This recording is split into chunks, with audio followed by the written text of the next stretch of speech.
ஆட்சி அதிகாரத்திலே இருக்கின்றார்கள். முதலமைச்சராக மாண்புமிகு முத்துவேல் கருணாநிதி ஸ்டாலின் அவர்கள் இருக்கிறார்கள். அதற்கு முன்பாக அவர் துணை முதலமைச்சராக, உள்ளாட்சித்துறை அமைச்சராக, சட்டமன்ற உறுப்பினராக, எதிர்கட்சி தலைவராக, மேயராக இருந்திருக்கிறார்.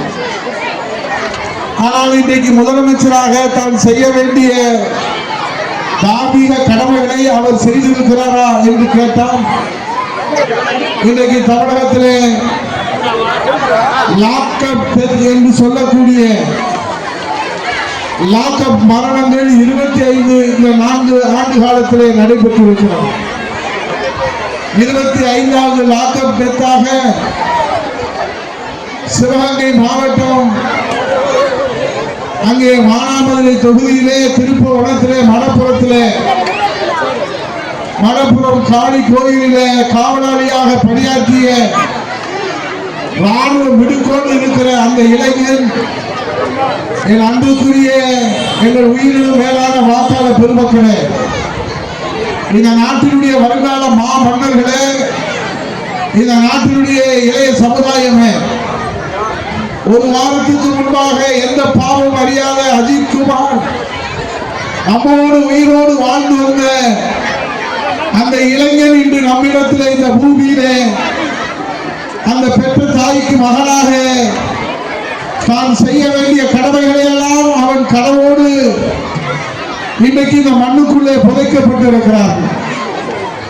அந்த அஜித் குமார் செய்த பாவம் என்ன?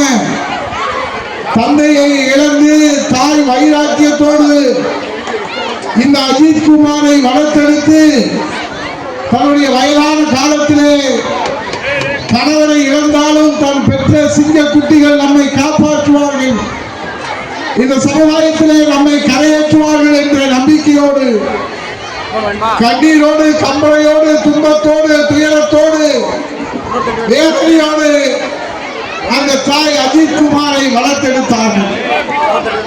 சிங்கமென வளர்ந்த அந்த இளைஞன், என் அன்பு சகோதரர்களே, சகோதரிகளே, மண்ணின் மைந்தர்களே, இன்றைக்கு நம்மிடத்திலே இல்லை. இது யார் செய்த குற்றம், இது யார் செய்த பாவம் என்ற விவாதத்துக்குள்ளே நான் போகவில்லை. முறையாக ஒரு புகார் வருகிறது என்று சொன்னால், நானும் சட்டம் படித்திருக்கிறேன், வழக்கறிஞராக பணியாற்றி இருக்கிறேன். Indian penal code IPC, criminal procedure code CrPC, civil procedure code CPC, constitution of India, இந்திய அரசியல் அமைப்பு சட்டம், evidence act, fundamental rights, human rights, அடிப்படை உரிமைகள், மனித உரிமைகள், இதற்கெல்லாம் சட்டம் வகுக்கப்பட்டிருக்கிறது. ஒரு புகார் கொடுக்கப்படுகிறது என்று சொன்னால், என் இளைய சமுதாயமே, இது எங்கோ நடந்தது என்று நீங்கள் அதை கடந்து போய்விடக் கூடாது. இது நம் தமிழ் சமுதாயத்திலே நடந்திருக்கிறது. உலகத்திற்கு தமிழின தலைநிமிர்ந்து நிற்கிற இந்த தமிழகத்திலே ஒரு அரசு ஒரு படுகொலை செய்திருக்கிறது. என்ன கொடுமை! ஒரு ஐஓ என்று புகார் வருகிற போது இன்வெஸ்டிகேஷன் ஆபீசர், அவர்தான் ஐஓ, விசாரணை அதிகாரி. அவர் முறையாக விசாரித்து மேஜிஸ்ட்ரேட் முன்பாக குற்றம் இருக்கிறது என்று சொன்னால் எப்பயா ஃபர்ஸ்ட் இன்ஃபர்மேஷன் ரிப்போர்ட், முதல் தகவல் அறிக்கை, அதை பதிவு செய்து மேஜிஸ்ட்ரேட் முன்பாக 15 நாள் அவரை கஸ்டடியிலே நீதிமன்ற காவலிலே மாண்புமிகு நீதி அரசர்கள் உத்தரவிடுவார்கள். அதற்கு பிறகு சாட்சிகள் முறையாக விசாரணை செய்து நீதிமன்றம் அவருக்கு தண்டனை வழங்கலாம். இதுதான் இந்த நாகரிக உலகத்திலே, ஜனநாயக நாட்டிலே கல்ச்சர் என்று சொல்லுகிறதே, கலாச்சாரம், நாகரிகம், பண்பட்ட சமுதாயம், அறிவாற்றல், விண்கலத்தை நாம் உலகத்துக்கு அனுப்புகிற அறிவாற்றலை பெற்றிருக்கிறோம். வேண்டிய ஒரு கொடிய கொலையை குடிமகனை காப்பாற்ற வேண்டிய அரசை செய்திருக்கிறது என்று சொன்னால் என் வணக்கத்திற்குரியவர்களே, இதை நான் குற்றச்சாட்டாக சொல்லவில்லை. ஒரு வழக்கறிஞராக, ஒரு சாமானியராக, ஒரு தமிழனாக, இந்த நாட்டினுடைய குடிமகனாக உங்கள் முன்னாலே நீதி கேட்டு இதை நான் முன்வைக்கின்றேன். அந்த தாய் புரட்சி தமிழர் ஐயா எடப்பாடியார் வருங்கால முதலமைச்சர் அங்கே ஆறுதல் சொன்னார்கள். எல்லா தலைவர்களும் ஆறுதல் சொல்கிறார். முதலமைச்சர் ஆடியோ காலிலே செல்போனிலே ஆறுதல் சொல்லுகிறார். நடந்தது நடந்து போச்சு, சாரிமா அப்படின்னு சொல்றார். சொல்வதை நான் தவறு என்று சொல்லவில்லை. மாண்புமிகு முதலமைச்சர் அவர்களே, சாரி என்று சொன்னால் அந்த பறிபோன அந்த உயிர் மீண்டும் வருவான். அஜித்குமார் நமக்கு கிடைப்பான்.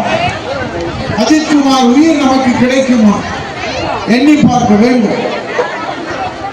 ஆகவே இன்னைக்கு பறிபோன உயிர் என்ன விலை கொடுத்தாலும் கிடைக்காது. 5 லட்சம் ரூபாய் நிவாரணத்தை கொடுத்து விட்டு கதையை முடிக்க பார்க்கிறோம்.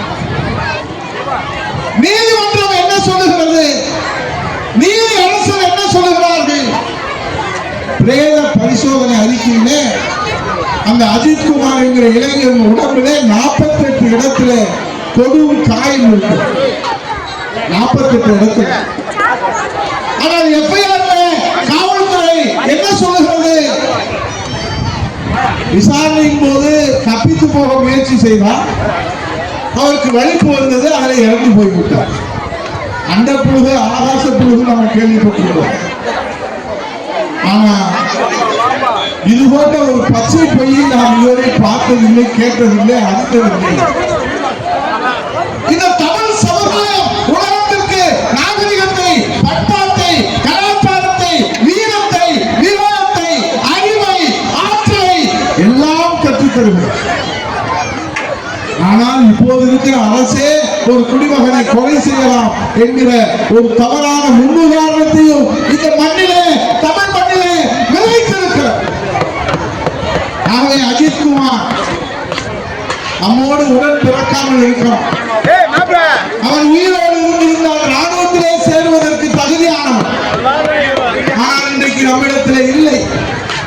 ஆகவே இந்த அஜித்குமார் ஆன்மா நிச்சயமாக அவன் உயிர் கொஞ்சம் கொஞ்சமாக பறி போகிற போது அந்த உயிர் துடித்திருக்கும், அழுதிருக்கும், கதறியிருக்கும், கண்ணீர் வடித்திருக்கும். அந்த கண்ணீர் இந்த அரசை, இந்த மக்களோட அரசை, இந்த காட்டுமராண்டி அரசை, இந்த காட்டுமராண்டி அரசை நிச்சயமாக இந்த கூடக்கோயில் இருந்து சொல்லுகிறேன், வீட்டுக்கு அனுப்பும். முதலமைச்சர் முத்துவேல் கருணாநிதி ஸ்டாலினுக்கு முடிவுரை எழுதும். இந்த அஜித்குமாருடைய அந்த கண்ணீர் நிச்சயமாக இந்த அரசுக்கு முடிவுரை எழுதும். மன்னர் ஆட்சிக்கு, சர்வாதிகார ஆட்சிக்கு, இடியமன் ஆட்சிக்கு, இந்த முசோலினி ஆட்சிக்கு, ஸ்டாலின் ஆட்சிக்கு அஜித்குமாருடைய கண்ணீர், அந்த தாயின் கண்ணீர் முடிவுரை எழுதும். முடிவுரை எழுதும். ஜனநாயகம் மீண்டும் மலரும். புரட்சி தமிழர் ஐயா எடப்பாடியார் தலைமையிலே மக்களாட்சி மலரும். இப்போது மக்களாட்சி என்கிற பெயரிலே மன்னராட்சிக்கு மகுடம் சூட்டுகிறார். ஆகவே என் வணக்கத்திற்குரிய உயிரில் மேலான வாக்காளர் பெருமக்களை, இந்த நடைபெற்றுக் கொண்டிருக்கிற மன்னராட்சிக்கு முடிவுரை